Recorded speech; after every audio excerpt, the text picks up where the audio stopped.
Capítulo número 15. Filiación, legitimación, patria potestad, adopción. Filiación concepto. Naturalmente se entra en una familia por nacimiento dentro de su seno, habiendo sido procreado por un integrante varón de la misma, sea sui iuris o alieni iuris, con mujer a la que los unen justas nupcias. Es en consecuencia hijo legítimo el que proviene de las justas nupcias. En el derecho antiguo y clásico, a este tipo de hijos legítimos se los denominaba también iusti o naturales, para diferenciarlo de los que entraban en la familia por adopción, abrogación o legitimación, reservándose el término de hijos non iusti, spuri o vulgo concepti, para los nacidos fuera del matrimonio legal. En el derecho justiniano, en cambio, la voz natural vino a aludir a un tipo de hijos nacidos fuera del matrimonio. Es entonces cuando se acuñan las voces legitimi o iusti e illegitimi o iusti, para hacer referencia respectivamente a los nacidos dentro o fuera de las justas nupcias. Nos restaría añadir que dentro del matrimonio ex iuri quiritium, los hijos seguían la condición del padre, si no había tal tipo de unión, la de la madre. Plazos del embarazo. Se dice que el hijo concebido dentro de las justas nupcias es iustus o legítimo. Debemos entonces dilucidar cuando se lo considera nacido dentro de las justas nupcias en el digesto libro 25, título 4. Al respecto, y para determinar si un hijo había sido concebido dentro o fuera del matrimonio, los romanos establecieron que el plazo mínimo de duración de un embarazo era de 182 días y el máximo de 300, según enseñó Ulpiano en sendos fragmentos del digesto. Digesto, libro 37, título 17, parágrafo 3, 12 y 11, respectivamente. Doctrina que desarrolla Aulo Gelio en sus Noches Áticas, donde enseña que si bien los partos humanos pueden ocurrir entre los 6 y 10 meses de gestación, lo normal es que ello suceda entre el 9 y el 10. De allí, incidentalmente, tomarían su nombre dos de las parcas, aunque cita algún ejemplo de duraciones más prolongadas. Belle-Sarfield, por su parte, fijó en el artículo 77 del Código Civil el máximo de tiempo de duración del embarazo en 300 días y el mínimo en 180, excluyendo en ambos casos el día de nacimiento. Se trata de presunciones iuris et de iure, que no admiten prueba en el contrario. ¿Cuál es la importancia de estos plazos? El que determinado en qué fecha fue concebida una criatura, es posible dilucidar si lo fue dentro o fuera del matrimonio, y en consecuencia si se atribuye o no al padre. Existía en derecho romano un aforismo acerca de la paternidad, aforismo que no ha perdido valor hasta nuestros días. Mater semper certa est pateris est quem nuptiae demonstrant. La madre siempre es cierta, el padre es quien está casado con la madre. Obviamente, madre de un niño es la que lo da luz, y el padre, en principio, el que está casado con la madre al momento de la concepción. De allí la importancia de los plazos máximo y mínimo al que hemos hecho referencia. Todo hijo nacido dentro de un matrimonio es entonces, por definición, legítimo. Pero si por aplicación de los plazos indicados más arriba fuere posible llegar a la conclusión que la concepción se produjo fuera de dicho matrimonio, entonces el esposo de la madre podrá impugnar su supuesta paternidad. Igual solución cabría si acreditase no haber tenido tratos con su mujer durante el tiempo estimado en que se produjo la concepción por ausencia, enfermedad o cualquier otra causa. Así lo enseñó Ulpiano en el digesto libro 1, título 6, parágrafo 6, quien cita una respuesta del jurisconsulto Salvio Juliano, el cual, ante una consulta acerca del caso de un marido ausente del hogar por 10 años y que al volver se había encontrado en su casa con un niño de 1 año, dijo que este no era hijo del esposo ausente. En el mismo fragmento, Ulpiano, citando ahora a Scaevola, añade que igual solución cabe adoptar en el caso de esposos que, si bien cohabitan bajo el mismo techo, no mantienen relaciones íntimas por enfermedad prolongada, impotencia del marido o cualquier otra causal permanente y grave que haya existido durante el tiempo probable en que se produjo la concepción, los primeros 4 meses de los 10 que preceden al parto. Filiación ilegítima. Si hijos legítimos son los nacidos dentro de las justas nupcias, obviamente los venidos al mundo fuera de este tipo de uniones son ilegítimos. En el derecho posclásico, sobre todo por influencia del cristianismo, se elaboraron diversas categorías de hijos ilegítimos. Los naturales, que son nacidos de una relación de concubinato. Los adulterinos, aquellos padres, uno de ellos o los dos, están casados pero no precisamente con el otro progenitor, sino con una tercera persona. Incestuosos. Son los hijos de parientes en grado prohibido, en línea recta en todos los grados, y en línea colateral hasta el tercero inclusive, con la salvedad de la fugaz autorización dada por Claudio a los tíos para casarse con las sobrinas. Sacrílegos. Los niños, uno de cuyos padres o los dos han hecho voto de castidad en virtud de su profesión de fe religiosa. Espurios, llamados también vulgo concepti, los que por la razón que fuere, principalmente por la vida promiscua de la madre, es imposible determinar a quién se debe su paternidad. El Código Civil argentino hablaba también de hijos naturales en los artículos 311, 324 y siguientes, e incestuosos, adulterinos y sacrílegos en los artículos 338 y siguientes, disponiendo que estos últimos fuesen considerados como sin padre ni madre, y negándoles el derecho a alimentos a menos que fuesen expresamente reconocidos. La Ley 14.367, luego modificada por las leyes 17.711 y 18.248, abolió estas clasificaciones y a partir de entonces existen en nuestro derecho solamente dos clases de hijos, los matrimoniales y los extramatrimoniales, según hayan nacido o no dentro de un matrimonio legítimo. Legitimación, concepto y clases. Para favorecer la formación de uniones regulares, los emperadores cristianos arbitraron diversas formas que permitieran al padre asumir la autoridad de tal, sobre los hijos nacidos de concubinato, es decir, los naturales. La institución nace, como se lleva dicho en el derecho posclásico, impregnado de los principios de la cristianidad, ya que en la normativa clásica ser hijo nacido de algún tipo de unión irregular no tenía nada de deshonroso. Por ello la legitimación, como una solución hecha y pensada para superar los inconvenientes que traía aparejados la filiación ilegítima, es una creación del Bajo Imperio. Excepcionales fueron las situaciones en que con anterioridad de esa época los padres adquirieron la posibilidad de ejercitar la autoridad paterna sobre hijos que no eran fruto de justas nupcias. Citemos los siguientes casos. Cuando el emperador, al conceder a un peregrino la ciudadanía, lo hacía al mismo tiempo titular de la patria potestad. El beneficio concedido por la ley. Aelia Sentia, el manumitido latino juniano menor de 30 años que se casaba para tener hijos en ceremonia realizada ante 7 testigos, y luego los tenía, por el cual se acordaba a dicho latino el beneficio de la ciudadanía y la patria potestad sobre esos vástagos. El caso de quien se casa creyendo por error que existe el connubium con su cónyuge, no habiéndolo en realidad un ciudadano, se casa con una latina creyéndola ciudadana, por ejemplo. En tal supuesto, si había buena fe y el error se debía a alguna causa excusable, el matrimonio se convertía en justas nupcias y se adquiría la patria potestad por parte del padre, matrimonio putativo. Al margen de estas situaciones excepcionales, el derecho posclásico estableció 3 formas de legitimar. Cabe añadir que para utilizarlas se requería la conformidad del hijo supuesto, que siendo este sui iuris y estando destinado al transformarse en alieni iuris, por la vía de la legitimación, era este un resultado con el que debía estar de acuerdo. Matrimonio subsiguiente. Entre los padres del hijo a legitimarse, Constantino y Zenón comenzaron a admitirlo y se transformó en institución regular con Justiniano y Anastasio.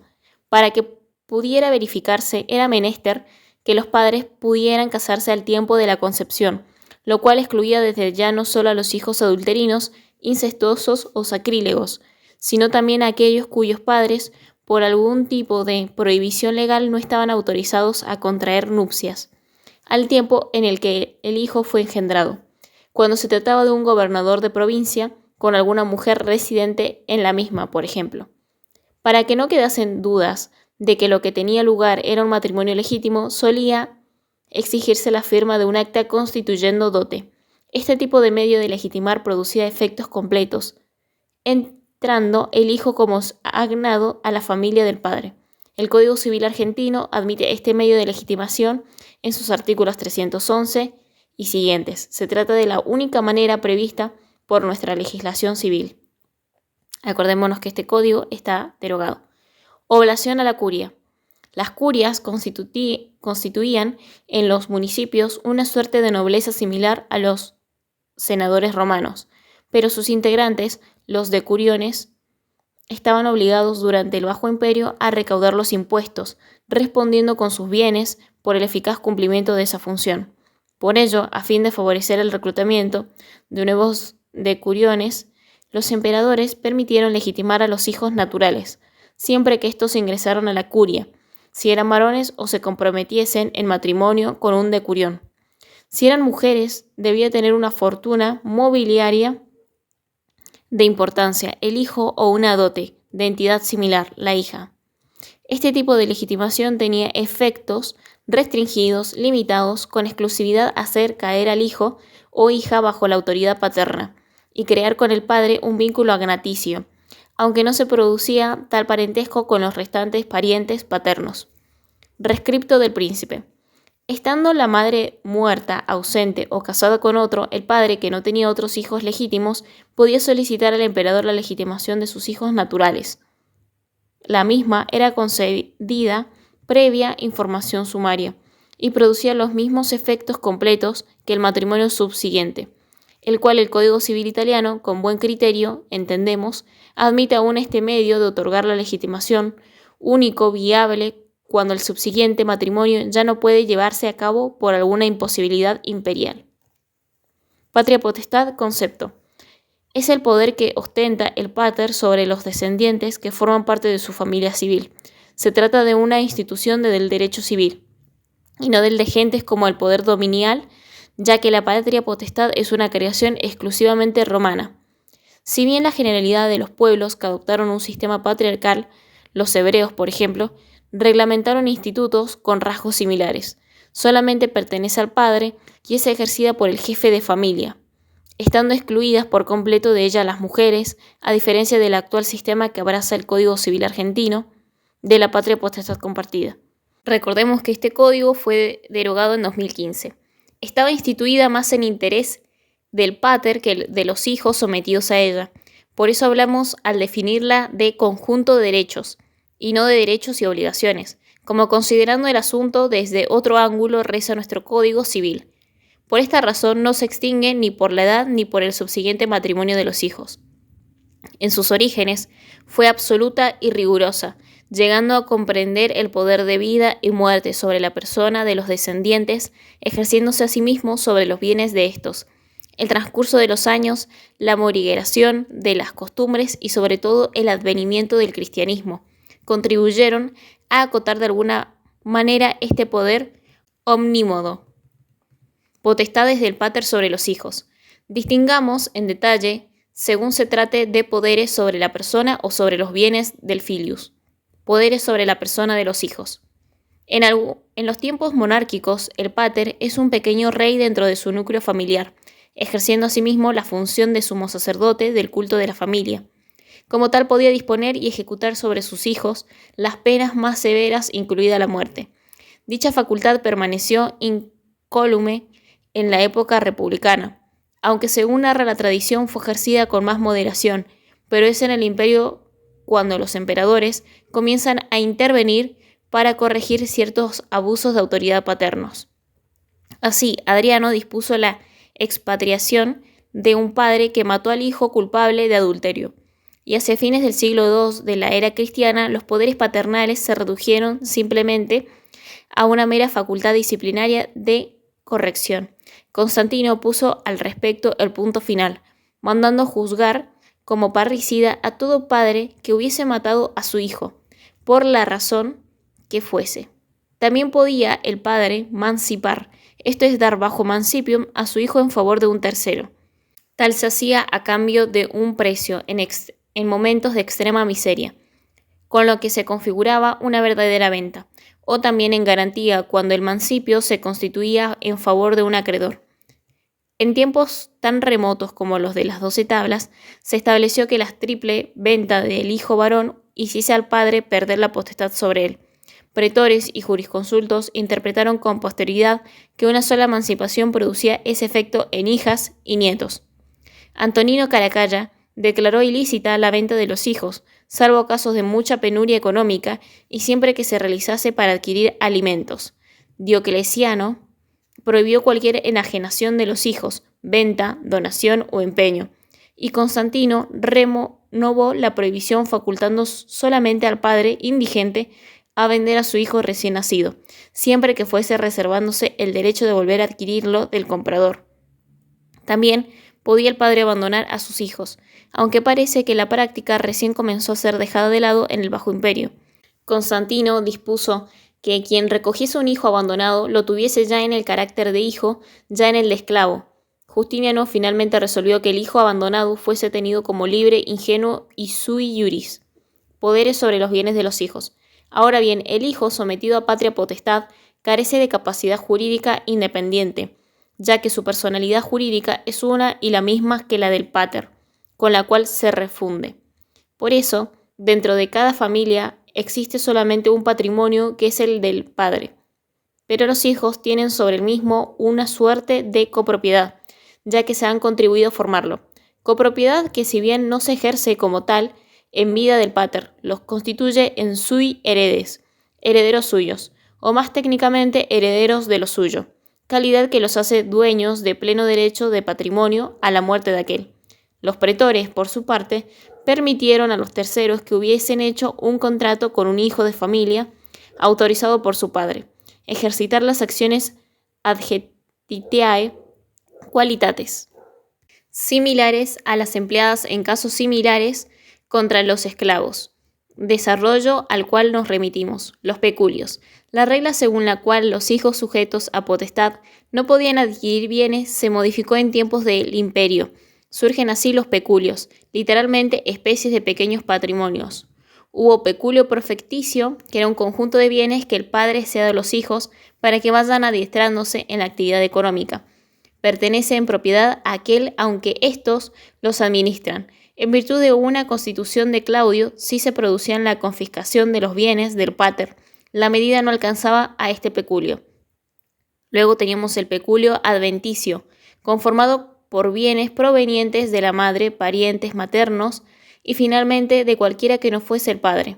La propiedad era del hijo, aunque el padre tenía derecho de usufructo sobre el mismo, con excepción del llamado peculio adventicio extraordinario, integrado por aquellas cosas dejadas en herencia al hijo por un extraño, con la condición que el padre no tenga el usufructo, o cuando el padre se hubiese opuesto a la aceptación de esa herencia. Peculio castrense, bienes adquiridos por los soldados alieni iuris, en la milicia o en ocasión de ella. Por ejemplo, las donaciones que recibían de los padres, esposa o extraños para solventar los gastos de su permanencia en el ejército. Herencias de compañeros de armas. La propiedad y la administración estaban en manos del hijo, quien inclusive podía disponer de ellos por testamento, aunque si no lo hacía falleciendo ab intestato, legalmente pasaban al padre, como si se tratase del peculio profecticio. Peculio cuasicastrense, constituido por lo adquirido por el hijo con el ejercicio de una profesión liberal, una ciencia o un cargo en la burocracia imperial. Asimilado el castrense, era de propiedad del hijo y éste tenía la administración del mismo. Extinción de la patria potestad. No se acaba, lo hemos dicho ya, por la mayoría de edad, ni por el matrimonio del hijo. Existen para finalizarla causas naturales y fortuitas, y causas dependientes de la voluntad humana originadas en actos solemnes. Causas naturales. Finaliza la patria potestad por la muerte del pater, su caída en esclavitud o su pérdida de la ciudadanía, con las limitaciones establecidas para el caso de reducción a esclavitud por la ley Cornelia, y el ius post limini, derecho de post liminio, conforme las cuales, de regresar el padre al estado del hombre libre, recuperaba su patria potestad como si nunca la hubiera perdido, y de fallecer en cautiverio se lo consideraba muerto en el momento de perder la libertad. por similares motivos y con mismas salvedades, originaban la extinción de la patria potestad, la muerte, la caída en esclavitud o pérdida de ciudadanía por parte del hijo. Igual efecto producía la asunción por el hijo de ciertas elevadas dignidades, la consagración como sacerdote de Júpiter para el varón o la profesión como vestal para la mujer, en el derecho antiguo, o ya bajo Justiniano si al hijo se le confería la jerarquía del patricio, obispo, cónsul, prefecto del pretorio o cuestor del Sacro Palacio. Medios voluntarios y solemnes. Se pierde la patria potestad en primer lugar cuando el padre entrega a su hijo en adopción, punto sobre el que nos extenderemos en los apartados siguientes, pero fundamentalmente el acto por el cual el pater hace salir al hijo de su potestad transformándolo en sui iuris, se llama emancipación. A partir de las 12 tablas, la emancipación pudo realizarse mediante la triple venta del hijo varón. Para ello, el padre buscaba el concurso de un tercero de buena voluntad, coemptionator, quien adquiría al hijo y se comprometía a manumitirlo inmediatamente, por un pacto de fiducia. Repetida la operación por 3 veces, el hijo quedaba emancipado y una sola emancipación bastaba para las hijas y para los nietos. Ya en el imperio, el emperador Anastasio incorporó una nueva forma de emancipación, en el 502 de nuestra era. Fue el rescripto del príncipe, por medio del cual el padre podía emancipar aún a los hijos que estuviesen ausentes, debiendo dejarse constancia en un acta labrada ante el magistrado. Justiniano simplificó las formalidades y a partir de entonces fue suficiente con una mera declaración paterna, hecha delante de un magistrado. El hijo emancipado conservaba con su padre un vínculo similar al que unía al patrono con su liberto. Los resultados de la emancipación no siempre eran halagüeños para el hijo, ya que implicaban la salida de su familia civil originaria, con la pérdida de la agnación con sus hasta entonces parientes, la exclusión de la sucesión ab intestato del pater y la correlativa capitis de minutio mínima. Conservaba no obstante el parentesco por cognación, y dado su nuevo carácter de sui iuris, todo lo que adquiría quedaba para sí, con lo que podía comenzar a formar su propio patrimonio. A partir de la paulatina pérdida de importancia de la agnación, la situación del emancipado mejoró sensiblemente, ya que los pretores lo llamaban a la sucesión ab intestato del padre conjuntamente con los hijos que habían permanecido hasta el final bajo la autoridad paterna. A partir de entonces, la emancipación comienza a ser innegablemente un beneficio, carácter que conserva en la actualidad. Adopción y adrogación. Si por la legitimación se permitía a un padre hacer ingresar dentro de su familia agnaticia a un hijo propio, habido fuera de las justas nupcias, sobre el cual se le conferían los derechos de la patria potestad. Con la adopción se obtienen los mismos resultados, pero respecto a un hijo ajeno. Es entonces la adopción una institución del derecho civil por la cual se establecen entre dos personas relaciones análogas a las que las justas nupcias crean entre el hijo y el jefe de familia. Existen 2 clases: la adrogación si recae sobre un sui iuris y la adopción propiamente dicha, si se realiza sobre un alieni iuris. La adrogación es muy probablemente el medio de adopción más antiguo. Reconoce su origen en la necesidad imperiosa en una sociedad de corte aristocrático, de perpetuar las familias cuando cada una tenía su papel indispensable en el desenvolvimiento del Estado, y un culto privado cuya continuidad era menester asegurar.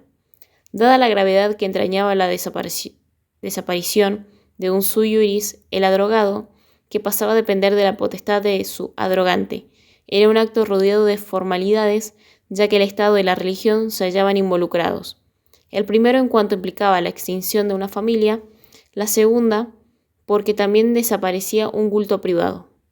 En consecuencia, para que pudiera realizarse una adrogación, era indispensable primero una sumaria información practicada por los pontífices acerca de la necesidad de la misma, y obteniendo dictamen favorable que las curias reunidas en comicio lo sancionaban con su voto. Recién entonces se consideraba realizada válidamente. Estas formalidades subsistían aún en tiempos de Gallo y de Ulpiano, quienes se refieren a ellas respectivamente en las instituciones del primero 1.98 y las reglas del segundo 8.2. Aunque en esos tiempos las curias habían sido reemplazadas por 30 licores, que figuradamente las representaban, porque el pueblo no se reunía ya. Las mujeres que no podían participar en el comicio no podían adrogar ni ser adrogadas. Por el mismo motivo, y dado que las curias no se reunían fuera de Roma, solamente en esta ciudad era lícito adrogar. Tampoco podía originariamente adrogarse a los menores impúberes, ya que éstos tenían vedada la participación en los comicios, y asimismo porque se temía que los tutores prestasen conformidad a la drogación para liberarse de las cargas de la tutela. Antonino Pío hizo desaparecer la prohibición, juzgando que la drogación podía ser beneficiosa para los menores, aunque rodeó del trámite de garantías especiales. La misma tenía lugar por rescripto del príncipe, que reemplazaba de esta manera a la reunión de las curias, en la que el impúber no podía participar. La información previa de los pontífices debía realizarse con una severidad muy especial, midiendo cuidadosamente la fortuna y edad del adrogante, la honradez del mismo y las ventajas que la drogación podía acarrear al adrogado. Asimismo, quien fuese a drogar debía solemnemente comprometerse a devolver los bienes del infante, si éste falleciese antes de llegar a la pubertad, y si había varios tutores, todos conjuntamente debían estar de acuerdo prestando su auctoritas al acto. Por lo demás, y para evitar abusos por parte del adrogante, el mismo Antonino Pío decidió que si éste emancipaba al adrogado, debía devolverle los bienes, que eran de propiedad de éste, conservando además el emancipado derecho a la cuarta parte de la herencia del padre adoptivo, porción que en virtud de su origen se denominó cuarta divi pi. En el siglo III comienzan a ser reemplazadas las antiguas formas por la decisión imperial. El rescripto del príncipe Diocleciano dictó en el año 286 de nuestra era una constitución.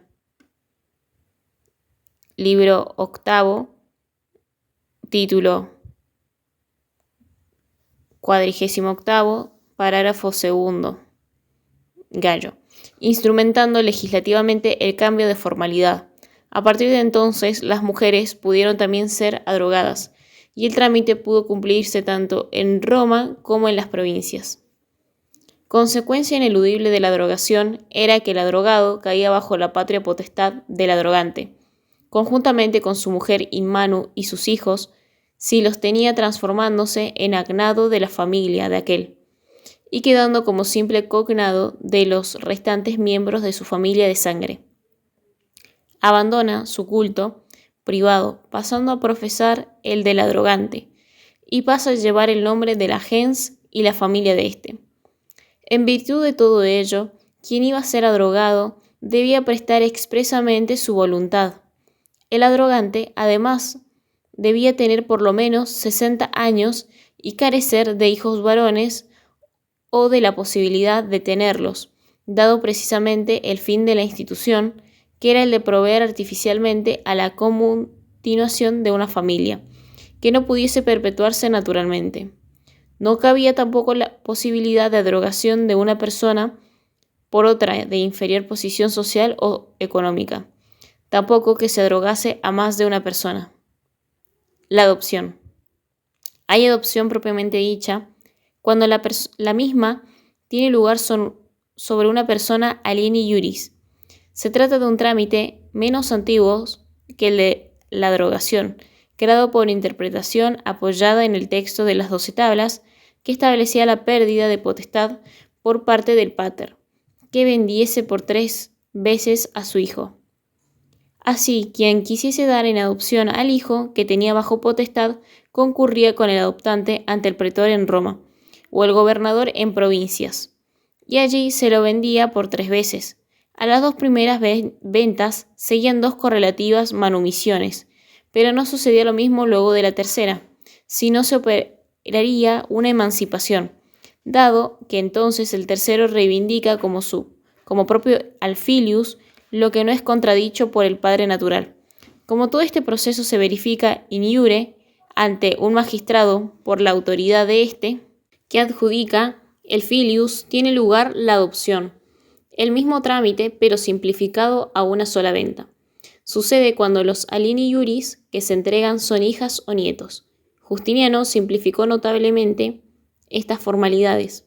A partir de entonces bastó una simple declaración hecha ante el magistrado por el antiguo y también el nuevo pater. En cuanto al hijo, no es necesario que dé su consentimiento, basta que no se oponga expresamente.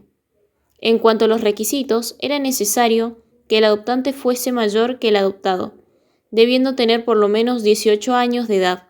Justiniano exigió una diferencia de edad de 18 años como mínimo entre adoptante y adoptado, y que aquel no se encontrase físicamente imposibilitado para procrear.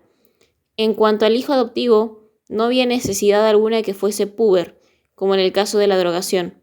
Por el contrario, lo usual era que se tratase de persona de corta edad.